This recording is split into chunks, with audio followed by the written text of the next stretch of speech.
وقت تہجد تھا، دل ویران تھا، مجھے نہ نیت آتی تھی نہ طریقہ، مگر میں اس کے دربار میں کھڑا تھا جیسے ایک مجرم اقراری کھڑا ہوتا ہے، اپنے خالی اندر کی طرح خالی آنکھیں لیے کھڑا تھا۔ میرے ہاتھ اٹھے تھے اللہ اکبر، اللہ سب سے بڑا ہے، اللہ دیکھ تیرا یہ بندہ، تیری حدود توڑنے والا، یہ ذرے سے بھی ہلکا ہو کہ تجھ جیسے برتر کی ناراضگی مول لینے والا بے وقوف بندہ اب ٹوٹ کے تیرے سامنے کھڑا ہے۔ آنکھوں کی بنجر زمین میں کب پانی نکلا، کب رکوع سے سجود ہوا، کچھ یاد نہیں۔ یاد ہے تو بس یہ کہ حالت سجدہ ہے اور بس یہ آواز اللہ تعالی، اللہ جی میں عیار سہی مکار سہی، میرے سجدے جھوٹے سہی مگر میرا سر جھکا ہے، میرا دل اداس ہے۔ اے اللہ تو مجھے بھٹکنے نہ دے، بے شک تو میرے بھٹکے ہوئے دل کو تھام لے۔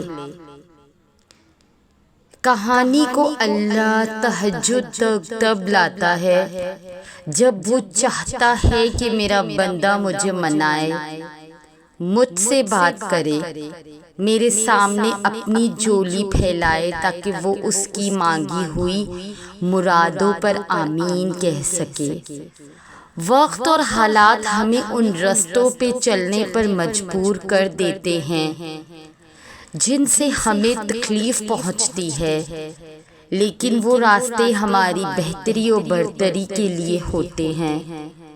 وقت بھی بدلتا ہے اور نصیب بھی، لوگ بھی بدلتے ہیں اور حالات بھی، جیسے اللہ آسمان پہ تاریکی کے رنگ ہمیشہ نہیں رکھتا اور اس آسمان کو دن کے رنگ برنگے اجالوں سے بھر دیتا ہے، ویسے ہی وہ ہچکیوں کو مسکراہٹوں میں بدل دیتا ہے، آنسوؤں کو قبولیت میں بدل دیتا ہے۔ اور اگر وہ آپ کو تہجد تک لے آیا ہے تو سمجھ لیجئے کہ اب صلے کا وقت ہے، اب معجزات کا وقت ہے، اب قبولیت کا وقت ہے، اب ان تمام کہانیوں کے مکمل ہونے کا وقت ہے جن کا مکمل ہونا آپ کی نظر میں ناممکن ہے۔ جو محبتوں کا بادشاہ ہے وہ کیسے آپ کی محبت نامکمل رہنے دے گا؟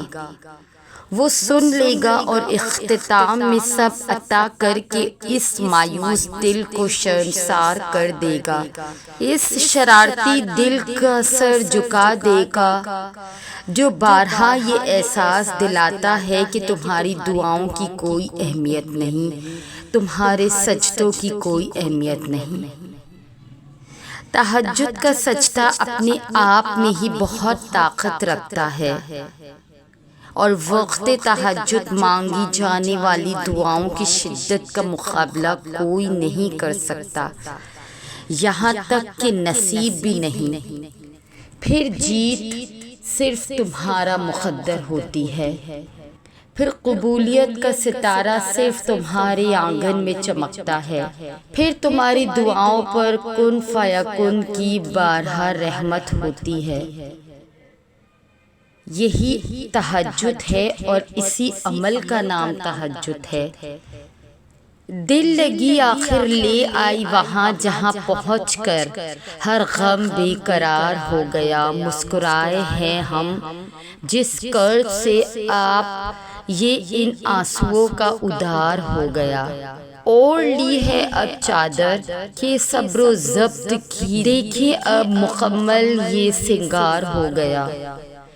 وہ جو ہر کسی کو سنا دیا کرتا ہے داستان غم اپنی، وہ اب خدا کے سوا کسی کو کچھ کہتا نہیں۔ دیکھو تو ذرا وہ شخص کتنا پردہ دار ہو گیا، نہ مانگنے میں کمی کی ہے اور نہ عطا میں کمی ہوگی اب، اس یقین کے ساتھ دعا کا ہر پہلو معجزوں کا حقدار ہو گیا۔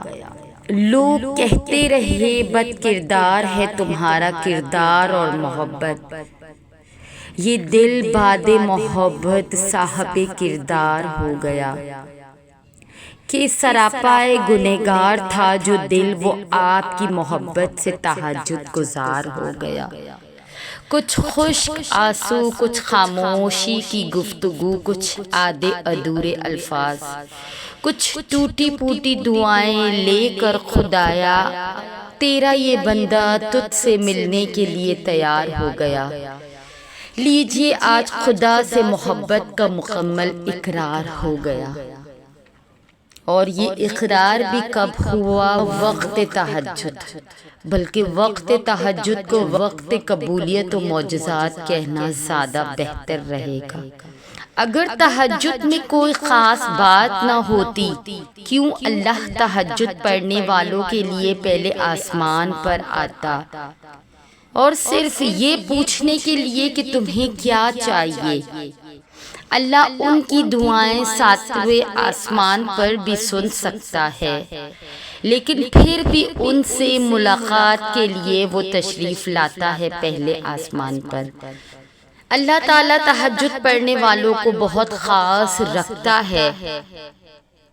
اب اللہ ساتویں آسمان سے پہلے آسمان پر اپنے بندے کو خالی ہاتھ لوٹانے کے لیے تھوڑی آتا ہے، وہ تو اپنے بندے کی جھولی بھرنے کے لیے آتا ہے۔ تہجد عشق کی نماز ہے، تہجد بہت افضل عبادت ہے، تہجد اللہ کی طرف سے دی ہوئی وہ دعوت ہے کہ جس میں شرکت کے بعد بندہ خالی ہاتھ نہیں رہتا۔ تہجد اللہ کی طرف سے ہمارے لیے ایک ایسا بند دروازہ ہے جو صرف تہجد کی عبادت سے ہی کھلتا ہے۔ یہ دروازہ صرف ان لوگوں کے لیے ہی کھلتا ہے جو واقعی اللہ کے قریب ہوتے ہیں، اور اس عبادت کے لیے انسان کو نہ الفاظوں کی ضرورت ہوتی ہے، نہ اشاروں کی، اور نہ ہی آنسوؤں کی۔ اگر بندہ خاموشی سے اپنے رب کے حضور بھی بیٹھ جائے تو اسے وہ سب مل جاتا ہے، وہ سکون ملتا ہے جس کی وہ تلاش میں مارا مارا پھرتا ہے، اور سب سے بڑھ کر اللہ خود انہیں تہجد کی طرف لاتا رہتا ہے۔ تو وہ خدا ہر طرف ہے، پر تہجد میں خاص سیاہ کالی چادر کے پیچھے رات کے اندھیرے میں صرف وہی لوگ دیکھ پاتے ہیں اللہ کو جس نے اللہ سے بے پناہ محبت کی ہوتی ہے۔ اس وقت تہجد کے سجدے نہ تو سر اٹھانے کا دل کرتا ہے اور نہ ہی آسمان سے نظر ہٹانے کا دل کرتا ہے۔ اس وقت اللہ اور آپ کے درمیان ہونے والی گفتگو آنسوؤں سے بری، ہچکیوں سے بری، دل میں کی گئی باتوں کی آواز صرف اللہ کے سوا اور کوئی نہیں سنتا۔